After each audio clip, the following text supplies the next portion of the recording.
Sir नमस्कार. नमस्कार. कसे आहे तुम्ही? अच्छा आहे. तो हा जो पॅरालिस तुम्हाला झाला होता, हा किती दिवसाच्या आधी झाला होता आणि तुम्ही किती दिवसापासून औषध घेताय? आणि सगळ्यात पहिले तुमचं नाव काय? माझं नाव मा माधव वाळू पवार. माधव बाळू पवार. राहणं कुठं आहे तुमचं? सायखेळा, वाशिम. ओके. बरं.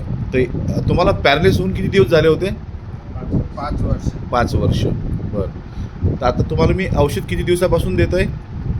4 वर्ष. 3 महिने झाले. 3 हां. आणि हा चौथा डोस आहे, बरोबर?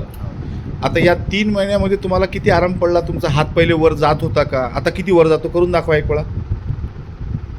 अच्छा. वर जाऊ राहिला. ओके. तुम्हाला आराम वाटतो? बाकीचं तुमचा आहार वगैरे वाढला? बरं. आणि तुम्हाला असं वाटतं की आता मी कव्हर होणार, 100% कव्हर होणार? मी तुम्हाला जवळपास सांगितलं होतं 3-4 महिने तुम्हाला घ्यावं लागेल, असं बोललो होतो ना? तुम्ही बोलायला अटकताय का थोडंसं का अजून? थोडंफार अटकता? बरं बरं. तरी तुम्हाला असं कसं वाटते आता? चांगलं वाटते ना? ठीक आहे सर.